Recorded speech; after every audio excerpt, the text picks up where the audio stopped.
Party Swaraj नहीं है और आप देखिए वोट शेयर में भी नहीं देख रहे। इस समय बीजेपी सबसे बड़ी पार्टी बन गई है। हमारे पास जो डेटा है 6 सीट सीमांचल में बीजेपी के पास है।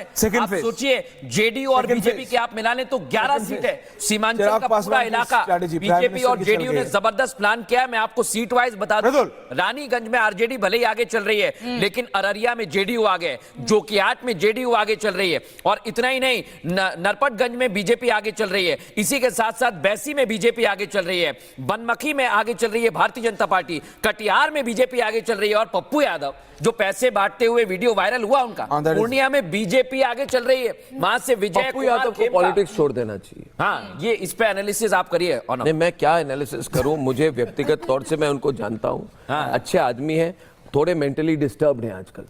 और क्योंकि पप्पू यादव की जो दादागिरी थी वो आजकल चलती नहीं है। उनकी उम्र हो गई है। बाहुबली वाला रोब 20 साल पहले वहां पे जाते थे, वो बाहुबली वाला इमेज था, अभी कुछ नहीं है। यार वो कांग्रेस में जाने के बाद और भी खत्म है। अभी किसी भी तरफ अभी तो निर्दलीय सांसद हो गए। पार्टी खत्म है लेकिन नंबर्स जेडीयू 62, बीजेपी 59, आरजेडी 34। ये इलेक्शन कमीशन का डेटा है। एलजेपी चिराग पासवान 15, कांग्रेस 10, हम 4, सीपीआईएम 2, अदर्स 6। इस अदर्स में आपको बीएसपी भी मिलेगी, सीपीआई भी मिलेगी, एआईएमआईएम भी मिलेंगी, वीआईपी भी मिलेगा और ये सारी पार्टीज है। राम, एक और रीजन की बात करें तो वो भोजपुर है। 46 सीटें यहां पर है। पिछली बार यहां पर जेडीयू को केवल 2 सीट मिली थी, केवल 2 सीट, और इस बार 12 पर जेडीयू लीड कर रही है, यानी कि भोजपुर ने पांसा पलट दिया है। दूसरी तरफ आप देखेंगे तो 9 सीटें बीजेपी को मिली थी, इस वक्त बीजेपी लीड कर रही है 12 पर। कुल मिलाकर 26 सीट पर जो है वो एनडीए गठबंधन इस वक्त भोजपुर की 46 सीटों पर लीड कर रही है। अलीनगर की क्या खबर है? सलोनी, अलीनगर की क्या खबर है? मैथिली अलीनगर में सिंगर भी आगे चल रही है, बहुत तेजी से आगे चल रही है। और मगध का भी डेटा हम बता देते हैं क्योंकि हम जी बताइए कर रहे हैं। एनडीए 37 पर लीड लिए हुए है, महागठबंधन 16 पर है और टोटल 53 सीटें हैं। और पिछली बार के मुकाबले इस बार आरजेडी यहां से भी खिसकती दिखाई दे रही क्योंकि एलजेपी ने खाता खोल लिया है। 5 सीटें यहाँ भी हैं। यहाँ पे प्रियंका, बिल्कुल देखिए, अलीनगर सीट की बात करें तो Maithili Thakur leading from Alinagar with a margin of 1826 votes. हाँ जी। ये और उसके बाद जेडीयू की अगर मैं बात करूं तो 62 सीट्स पर वो लीड कर रही है। राष्ट्रीय जनता दल 34 सीटों पर आगे है, लेकिन राजद उम्मीदवार जो भाई वीरेंद्र है वो 7647 7647 से आगे चल रहे हैं। तो ये पर्टिकुलर हर एक सीट को लेकर मैं आपको बता रही हूँ, लेकिन अभी भी लगातार गिनती चल रही है। मृदुल, और बड़ी बात यह है, मैं एक बहुत बड़ा आंकड़ा आपको दे रहा हूँ। हाँ, दीजिए बड़ा। ने जो कहा था 160 पार हैं, हमारे कैमरे पर हमारे रिपोर्टर से कहा, ऐश्वर्य सुमित से, कि हम 160 पार जाएंगे। और अभी मैं जो इलेक्शन कमीशन देख रहा हूँ वहां पर 140 प्लस हो गया है और इधर परीक्षित में तो वही आंकड़ा पहुंच गया 160 पार। 160 करण, बड़ी बात है। इलेक्शन कमीशन का 192 करण कुछ कहना चाहते क्या? करण, हाई मेजॉरिटी आना। अर्नब, आप बार बार ये बात कह रहे थे कंसोलिडेशन किस तरफ जा रहा है, ये कोई बड़ी बात नहीं अगर हमें 3/4 जीत देखने को मिल जाए जिस तरह से जा रहा है। और जो लोग लिख रहे थे ऐश्वर्य, आपको याद है, प्रशांत किशोर, नीतीश खत्म हो गए हैं, नीतीश के लिए क्या कमबैक बोल रहे हैं, आज क्या देख रहे हैं हम? उनका सुपड़ा खुद का साफ हुआ है और नीतीश कहां पर है ये देखने वाली है। बड़ी पार्टी टाइगर जिंदा है कि पोस्टर लगे थे नीतीश कुमार को लेकर। जफर इस्लाम आ गए, जफर इस्लाम आ गए। ऐश्वर्य, जफर इस्लाम बीजेपी के। BJP JDU single largest party है इलेक्शन कमीशन के हिसाब से 62, 59, 15 चिराग पासवान। आप तो पार है जफर साहब,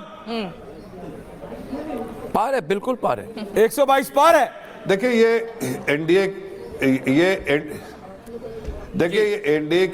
एनडीए जीत की तरफ बढ़ रहा है। ये एक जो 5 पांडव साथ लड़ रहे थे उसमें किसी एक पॉलिटिकल पार्टी को नहीं कि किसकी सीटें ज्यादा है किसकी कम। हम तो बार बार ये बात कर रहे थे कि एनडीए एक साथ एकजुट होकर लड़ाई कर रहा है। और हिंदू कंसोलिडेशन की बात हो रही है जफर साहब, ये साफ दिख रहा है कि हम भाई चुनाव तो खत्म हो गए लेकिन कुछ समझ नहीं आ रहा कि मेरे सीट से जीत कौन रहा है।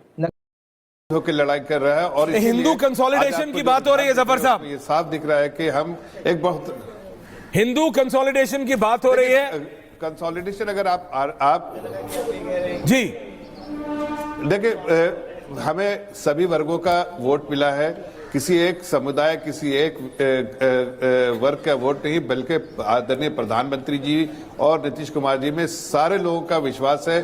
प्रदेश की जनता का विश्वास था, इसलिए कि लोगों को एक जंगल राज का डर, जो लोगों ने जंगल राज देखा था उसका डर लोगों के डर और भय दिमाग में था। और एक तरफ ऐसा जहां सुशासन बाबू है, एक विकास पुरुष हो, तो लोग जाहिर है चाहते हैं खुले आसमान में। चिराग पासवान आपके लिए काम कर रहे हैं 17 सीटों पे। इलेक्शन कमीशन का डेटा। मृदुल सवाल पूछ रहे हैं। इस्लाम साहब 17 पे चिराग पासवान है, 29 आपने दी, बख्तियारपुर तक आपने सीट उनको दे दी और वो फायदा होता दिख रहा है। बिल्कुल दिख रहा है।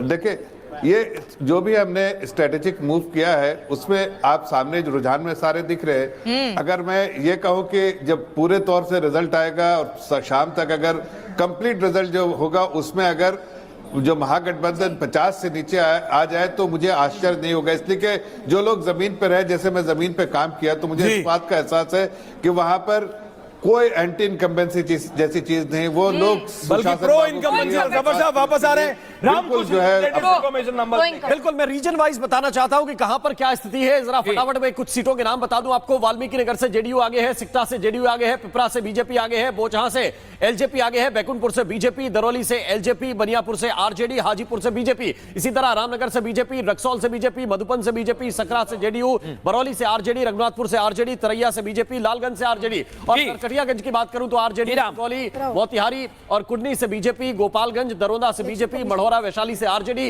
इसी तरह बघा से कांग्रेस, नरकटिया से जेडीयू, चिरैया से आरजेडी, मुजफ्फरपुर से बीजेपी इस वक्त लीड कर रहे हैं। बिल्कुल कुचियाकोट से जेडीयू और इसके बाद छपरा से आरजेडी, महुआ से एलजेपी, चिराग पासवान लीड कर रहे हैं, नौतन से बीजेपी, गोविंदगंज से एलजेपी, गायघाट से जेडीयू, बरुराज से बीजेपी, हथुआ से जेडीयू, महाराजगंज से जेडीयू, अमनौर से बीजेपी, राघोपुर से जेडीयू आगे चल रही है, चनपटिया से कांग्रेस पार्टी, केसरिया से जेडीयू और आई से बीजेपी, पारू से आरजेडी बिल्कुल और एक और रीजन की तरफ आपको लिए चल रहे हैं। अगला रीजन आपको दिखाने जा रहे हैं मगध।